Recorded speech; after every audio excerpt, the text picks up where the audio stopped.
Mancherial BRS senior నాయకులు రవీందర్ రెడ్డి మనతో ఉన్నారు. ఆయన అడిగి తెలుసుకునే ప్రయత్నం చేద్దాం. సార్ నమస్తే. సార్ చెప్పండి, ఇక్కడ రాష్ట్ర ముఖ్యమంత్రి మొన్న ఖమ్మం సభలో బీఆర్ఎస్ దిమ్మెలు కూల్చేయాలి, జెండలు పీకేయాలి, బీఆర్ఎస్ పార్టీని పాతాళంలో తొక్కినప్పుడే ఇక్కడ టీడీపీ అధినేత అయిన మాజీ ముఖ్యమంత్రి సర్యూలు ఎన్టీ రామారావుకు ఆత్మశాంతి కురుస్తుంది అని చెప్పేసి కూడా టీడీపీ శ్రేణులకు ఆయన పిలుపునియడం జరిగింది. దీన్ని ఎట్లా చూస్తారు మీరు? తెలంగాణ రాష్ట్రానికి పట్టిన దరిద్రం, తోకకు తలకాయకు తేడా తెలియనోడు ముఖ్యమంత్రి అవుడే ఇవాళ తెలంగాణకు పట్టుకున్నటువంటి శని. వాని నోటికి వచ్చినట్టు మాట్లాడతారు, లొటపెడున్నట్టు రోడ్డు తప్ప వానికి అంతకంటే వానితో ఏమీ కాదు. ఇష్టం వచ్చినట్టు ముఖ్యమంత్రి కేసీఆర్ గారు రావాలంటాడు, కేటీఆర్ రావాలంటాడు, తొండలు అంటాడు, తోళ్ళు అంటాడు. వాని నోటికి వచ్చిందే వేదం. వాస్తవంగా ఎన్టీఆర్ గారికి మనశ్శాంతి ఎప్పుడు చేకూరుతుందంటే, ఏదైతే కాంగ్రెస్ పార్టీ మీద పోరాటాన్ని కొనసాగించి 9 నెలలల్లా ప్రభుత్వాన్ని చేజిక్కించుకొని ప్రపంచ రికార్డు సృష్టించినటువంటి గొప్ప నాయకుడు ఎన్టీ రామారావు గారు. అట్లాంటి నాయకుడికి వ్యతిరేకంగా, ఆయన ఆలోచనలకు వ్యతిరేకంగా ఇలా కాంగ్రెస్ పార్టీ బూట్లు నాకుంటా పోయి నువ్వు టీడీపీకి ఎన్టీఆర్ గారికి ఆత్మశాంతించాలంటే ఇట్లుండాలి అట్లుండాలంటే నువ్వేమని నువ్వు అసలు ముందు తెలంగాణలో ఒక హోంశాఖ మంత్రివి. ఆ సోయి కూడా లేకుండా బీఆర్ఎస్ గద్దెలు కూర్చుండ్రి, లేకపోతే టీడీపీ బతకాలంటే బీఆర్ఎస్ మొత్తం నాశనం అయిపోవాలి, లేకపోతే బీఆర్ఎస్ గద్దెలు ఊలగొడితేనే ఎన్టీఆర్ గారు ఆత్మశాంతి ఇస్తుంది అనడానికి నీకేమైనా దిమాకుండి మాట్లాడుతున్నావా, లేక మాట్లాడుతున్నావా? నువ్వేమన్నా సీఎంవా, షెప్రాష్వా? నీకేమైనా సోవినట్టు మాట్లాడాలి ముందుగా. ఇక్కడ ఎన్టీ రామారావు చనిపోయిందేమో 95లో, ఇక్కడ బీఆర్ఎస్ పార్టీ పెట్టిందేమో 2001లో. మరి ప్రజలకు తెలియక సతమతం అవుతున్నారు. ఎన్టీ రామారావుకు బీఆర్ఎస్ పార్టీకి సంబంధం ఏంటి అంటున్నారు. దీన్ని ఎట్లా చూస్తారు మీరు? ఇప్పుడు వాస్తవానికి రాష్ట్ర రాజకీయాల్లో ఏ పరిస్థితులకు అనుగుణంగా విజయం సాధించినటువంటి నాయకులు ఒకరు ఎన్టీఆర్ గారు అయితే, తెలంగాణ రాష్ట్ర ప్రజల ఆకాంక్షలకు అనుగుణంగా, తెలంగాణ ప్రజల ఆకాంక్షలకు అనుగుణంగా ఉద్యమాన్ని ప్రారంభించి రాష్ట్ర ఏర్పాటు ధ్యేయంగా కొనసాగించినటువంటి నాయకత్వం కేసీఆర్ గారు. అయితే వాస్తవంగా ఎన్టీఆర్ గారికి తెలంగాణ ఉద్యమానికి ఎక్కడ కూడా ఒక కమ్యూనికేషన్ అనేది లేదు. ఎన్టీఆర్ గారికి బీఆర్ఎస్ పార్టీ మీద కుట్రనో లేకపోతే ఇంకొకటో లేనే లేదు. అయితే నేను ఏమంటున్నా, కనీస అవగాహన లేనోడు ముఖ్యమంత్రి అయితే ఎట్లుంటుంది అంటే, భారతదేశంలో రేవంత్ రెడ్డిని చూపెట్టవచ్చు. తోకకు తలకాయకు తేడా తెలియదని ఎందుకన్నానంటే అందుకే అంటున్నాను నేను. ఎప్పుడు ఏ నాయకుడు ఉండే, ఉద్యమం ఎప్పుడు ప్రారంభమైంది, ఉద్యమం తీరుతేను లేనిది అని తెలిసినోడైతేనేమో దానికి కరెక్ట్ సమాధానం చెప్తాడు, ప్రశ్నిస్తాడు. వీడు ఏదైతే ఉద్యమం తీవ్రంగా కొనసాగుతున్నప్పుడు తుపాకి రామనేషం వేసుకొని తుపాకి పట్టుకొని తిరిగిన సన్నాసిగాడు వీడు. వీనికి ఈ చరిత్ర ఏం తెలుసు? కేసీఆర్ గారి చరిత్ర ఏంది, ఎన్టీఆర్ గారి చరిత్ర ఏంది, ఏం తెలియదు. మొత్తం దొంగలకు సద్దులు కట్టుడు, ఈ బ్యాగులు మోసలే కదా ఈయన బతుకంతా. కాబట్టి చరిత్ర తెలియని సన్నాసులు మాట్లాడే మాటలకు అంత విలువ లేదని చెప్పేసి మేము భావిస్తాం. రైట్. ఇక్కడ మరి నిన్న సిట్టుకు మాజీ మంత్రి హరీష్ రావుని కూడా పిలిపించారు. మరి ఏం తెలిసినట్లు ఏంటి ఈ సిట్టు విషయంలో? చాలామంది ఇక్కడ బాధితులు అని చెప్తున్నారు బీఆర్ఎస్ పార్టీకి సంబంధించిన వాళ్ళు. అంటే మాజీ ముఖ్యమంత్రి కేసీఆర్ కావచ్చు, లేకుంటే మాజీ మంత్రి కేటీఆర్, హరీష్ రావులు, అంటే వీళ్ళ మీద ప్రధానంగా ఫోకస్ చేసడం అనేది జరిగింది. వీళ్ళతో పాటు ఇంకా కొంతమంది ఎమ్మెల్యేలు కూడా ఉన్నారు అని చెప్తున్నారు కాంగ్రెస్ నాయకులు. మరి ఎవరు వీళ్ళను ప్రధానంగా ఎవరిని అరెస్ట్ చేయాలనుకుంటున్నది కాంగ్రెస్ పార్టీ? ఇప్పుడు లీకులు ఇచ్చేదే ముఖ్యమంత్రి కార్యాలయం అన్నప్పుడు ఎవరి పేరైనా చెప్పవచ్చు, ఏమున్నది దాంట్లో? ముఖ్యమంత్రి కార్యాలయం నుంచే లీకులు వస్తూ ఉన్నాయి కాబట్టి ఏ పేరు చెప్పుకున్నా బతకడానికి సిద్ధంగా ఉన్నారు. నిజంగా దమ్ముంటే, నాయకుని లక్షణాలే ఉంటే, గట్స్ ఉన్న మొగోడే అయితే రేవంత్ రెడ్డి ఇప్పటికి అరెస్ట్ చేసి ఉండి ఇవరకు ఎన్నో కమిషన్లు వేసిండు, విచారణల కోసం పిలిచిండు. ఏం బికిండు ఇప్పటిదాకా?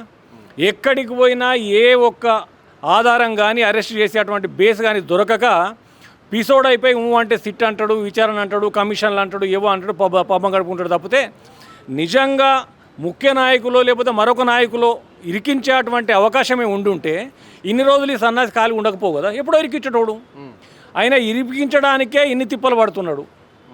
అరెస్ట్ చేయడానికి ఇంకెన్ని తిప్పలు పడాలి? అవన్నీ గాలివాట మాటలు తప్పితే ఎక్కడ కూడా ఎలాంటి అవినీతి జరిగినట్టు కానీ, ఫోన్ ట్యాపింగ్ జరిగినట్టు కానీ ఏ ఒక్క చోట ఎలాంటి ఆధారాలు లభిస్తలేవు. కనుకనే ఇవాళ నాలుకేసుకొని కూర్చుంటున్నాం, నవరంధ్రాలు మూసుకొని, కానీ మరొకటి కాదు. అంటే మీరు అంటున్నారు ఇక్కడ ఆయన తప్పు దొరికితే 100% ఇరికించేవాడే అని చెప్పేసి మీరంటే, ఆయన ఒక ప్రధాన మీడియా ఛానల్లో కూడా చెప్పడం జరిగింది రాష్ట్ర ముఖ్యమంత్రి.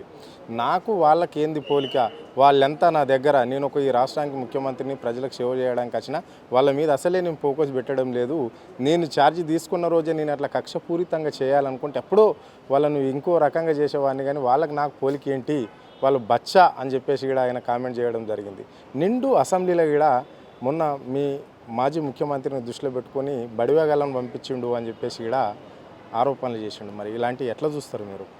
వాడో రాంటాడు రేవంత్ రెడ్డి అంటాడు, బడివే అంటాడు, ఇంకేదనంటాడు. వాడు అసలు రాంటాడు అంటే వీడు రేవంత్ రెడ్డి. నేనేమంటున్నా, వాడు ఏ ప్రయత్నం చేయలేదు. కాళేశ్వరం మీద కూడా కుట్రలకు తెరలేపిండు, కమిషన్లు వేసిండు, విచారణలకు పిలిచిండు. వాడు చేయాల్సినటువంటి నీచమైన పనులు అన్నీ చేసినా కూడా ఎక్కడ దమ్ము సరిపోలే, ఆ గట్స్ లేవు, ఆధారాలు లేవు అని చెప్పేసి తోక ముడుచుకున్నాడు. తర్వాత శ్రీనివాస యాదవ్ను కూడా కేసులు ఎక్కిద్దామని చెప్పి ప్రయత్నం చేసిండు. కరెంటు కుంభకోణం అని చెప్పేసి ఒక ప్రయత్నం చేసిండు. ఫోన్ ట్యాపింగ్ అని ఒక ప్రయత్నం చేస్తూ ఉన్నాడు. ఎక్కడ చేయలేదు. అన్ని ప్రయత్నాలు చేస్తున్నాడు కదా. నాకెందుకు, నేను చాలా బిజీగా ఉన్న ముఖమే అయితే 4,000 రూపాయల పెన్షన్ అన్నావు, దాని మీద దృష్టి పెట్టు. బిజీగా ఉన్న ముఖమే అయితే సంవత్సరానికి 3 పంటలకు రైతు బంధు వేస్తా అన్నావు, 15,000 అన్నావు, 12,000 అన్నావు, అది కూడా ఎగ్గొడతా ఉన్నావు. తులం బంగారం అన్నావు, అదే కొడతా ఉన్నావు. 2,500 అన్నావు, అదే కొడతా ఉన్నావు. స్కూటీలు అన్నావు, అదే కొడతా ఉన్నావు. కరెంట్ ఎగ పెడతా ఉన్నావు. వాటిపైన నువ్వు బిజీ ఉంటే ఆ పనులు చేయనుంటివి కదా. నువ్వు ప్రయత్నం చేయండి. ఎక్కడ అన్ని రకాల ప్రయత్నాలు చేసి కూడా ఏమి పీకలేని దద్దమ్మ నేనని చెప్పేసి ఫ్రస్ట్రేషన్ గురై మాట్లాడుతూ ఉన్నాడు. రైట్. చివరిగా చెప్పండి, మీరు అన్నట్లనే 6 గ్యారెంటీల గురించి మీరు చెప్పారు. 6 గ్యారెంటీలలో అన్నీ అమలు చేసేపటికే పంచాయతీ ఎన్నికలలో కాంగ్రెస్ పార్టీకి ప్రజలందరూ పట్టం కట్టారు. అందుకే అధిక సీట్లలో నిలబడ్డము అని చెప్పేసి కూడా కాంగ్రెస్ నాయకులు చెప్పుకుంటున్న తీరు. అంటే ఇక్కడ పార్టీ సింబల్ ఉంటే బీఆర్ఎస్ పార్టీని పాతేయడమే లక్ష్యంగా పెట్టుకున్నాం. ఇప్పుడు ఎంపీటీసీ కావచ్చు, జెడ్పీటీసీ కావచ్చు, మున్సిపాలిటీలో కావచ్చు, లేదా జిహెచ్ఎంసీలో కావచ్చు, ఏ పార్టీ సింబల్తో నచ్చిన గుర్తులలో మాత్రం బీఆర్ఎస్ను పాతాళంగా దొక్కడమే లక్ష్యంగా పెట్టుకున్నాం. బీఆర్ఎస్ పార్టీని ఓడిస్తాము అని చెప్పేసి కూడా వాళ్ళు సవాల్ చేస్తున్నారు. దీన్ని ఎట్లా చూస్తారు? ఏడో తోలు తుపాకి గాంతో ఏమవుతుంది బీఆర్ఎస్ని పొందబెట్టుడు. నేనేమంటున్నా, సింబల్ లేని ఎలక్షన్లలోనే గత ప్రభుత్వంలో ఉన్నటువంటి ట్రాక్ చెక్ చేద్దాం, ఈ ట్రాక్ చెక్ చేద్దాం. బీఆర్ఎస్ ప్రభుత్వంలో ఉన్నప్పుడు కాంగ్రెస్ పార్టీ ఎన్ని సీట్లు గెలిచింది సర్పంచ్లుగా, అప్పుడు ఉన్నటువంటి పరిస్థితి ఏందో ఒకసారి చెక్ చేసుకోమను. ఇవాళ ఏదైతే సింబల్ తోటి వస్తూ ఉన్నాం, పార్టీలకు అనుబంధంగా లేనటువంటి ఎలక్షన్లలోనే బీఆర్ఎస్ పార్టీ లైట్గా తీసుకుంటే, లేదు బీఆర్ఎస్ పార్టీ మాకే కావాలని చెప్పేసి బీఆర్ఎస్ పార్టీ నాయకత్వమే తెలంగాణకు శ్రీరామ రక్షణ అని చెప్పి గెలిపించినారు. 100కు 100%, 100లో 40% బీఆర్ఎస్ పార్టీ గెలుచుకున్నది. దాన్ని ఏదో మర్చిపోయి ఏదో డాంబికాలకు పోయి మేము ఇది చేస్తాం, అది చేస్తాం, బొంద పెట్టుడు ఈయన కాదు. వీళ్ళ తల్లో జేజమచ్చినా కాదు. ఈయన సొంత రేవంత్ రెడ్డి ఇంకా 100 మంది వచ్చినా కూడా బీఆర్ఎస్ పార్టీని ఏమి బీకలేరు. రేపు రాబోయే మున్సిపాల్లో, ఎంపీటీసీలో, జడ్పీటీసీలలో ముక్కు వంచి ముక్కు భూమికి రాస్తాడు చేస్తాం. బరాబారి మెజార్టీ సీట్లు గెలిచి తెలంగాణ రాష్ట్రానికి కేసీఆర్ గారి నాయకత్వం మాత్రమే కావాలి, కేసీఆర్ గారి నాయకత్వం మాత్రమే శ్రీరామ రక్షణ అని చెప్పి నిరూపిస్తాం. ఇది పరిస్థితి. అంటే ఇక్కడ రేవంత్ రెడ్డి పరిపాలన మలిచిపోయి ఓన్లీ బీఆర్ఎస్ నాయకులను టార్గెట్ చేసి మాట్లాడమే అనే లక్ష్యంగా పెట్టుకున్నాడు. ఇప్పుడు పార్టీ సింబల్తో నచ్చే ఎలక్షన్లో మాత్రము బీఆర్ఎస్ పార్టీది ఘన విజయం ఉంటుంది అని చెప్పేసి ఈడైనా స్పష్టంగా చెప్పడం అనేది అయితే జరిగింది. కెమెరా పర్సన్ రవితో అరుణ్, ఆద్య టీవీ, హైదరాబాద్.